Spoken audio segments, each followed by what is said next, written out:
ng pandito sa Navotas kasi it is affected by yung tide. At saka yung internal drainage din nila rito kailangan matignan din kasi halimbawa malakas ang ulan, kailangan ibomba rin ng kahit paano ng malakas. No? Ang proteksyonan natin dito yung pagpasok ng high tide. Dito lang. Ayan. Ito yung sinasabi ni Presidente. Para hindi maging ganito. I think kagaya ng inutos ng ating Presidente kanina na dapat bilisan namin ang pagpagawa yung mga additional protection works na retaining walls dito sa may banda ng malapit sa Manila Bay. Para sa ganon, pagka natapos yan, hindi na papasok at least yung mga high tide sa loob. Yun po.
Kalagayan namin ngayon, medyo hirap kasi hindi makapaghanap buhay. Tapos, yun nga, yung pamilya namin, nangangambang-ngamba kami ba. Anytime, pwede kaming anurin ng bahay. Nangyayari po sa umaga, pag tinataas na namin yung gamit, pagdating ng tanghali na mataas na, lumilikas na po kami rito.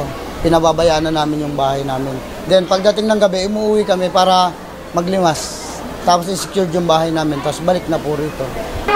Apo, bukod po sa nasira yung navigation, nagputukan pa yung mga ibang umaharang na pader. Yun, kaya lalong lumaki yung tubig po rito sa amin. Yun pa po, yung navigation gate po, sana antimano magawa po para kahit hindi kami abutin ng tubig. Malaking bagay po sa amin navigation gate. Sana po, maapura po yung pagpagawa. Sa ating mahal na Presidente, maraming salamat po at kami naaalala dito sa lugar namin. Laking bagay na po sa amin na kami mapasyalan dito at lalo na yung mga national ng DSWD tsaka iba pang lokal na tumutulong sa amin. Yun lang po, maraming salamat. Ano na yung tubig sa amin yung bahana hanggang dito na. Yung pati mga saksakan doon, mga yung ganyan lang kababa, di abot na, di wala ng ilaw. Tsaka isa pa, wala ho kami tutulugan. Dahil isang lang naman yun. Kaya nga, buti nga po meron kaming naanuhan pa rito, umabot pa kami. Kasi sa amin, nung nanon dyan, pangalawa pa lang to. Kasi inabot na talaga yung sa amin doon. Ngayon, sobra na. Talagang wala ka ng tutulugan. Pati mga gamit namin, wala na. Ewan kung pag-uwi namin, kung meron pa kami nagagamit. Wala na, nagtumbahan na sa laki ng tubig. Sobra po laki ngayon.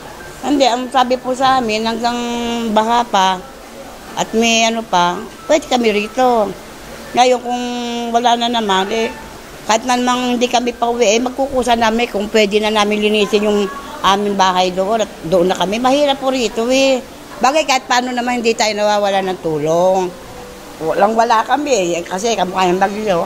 Kaya lubos kami nagpapasalamat kahit paano, hindi pa rin naman kami nagugutom sa tulong ninyo. Marami po salamat.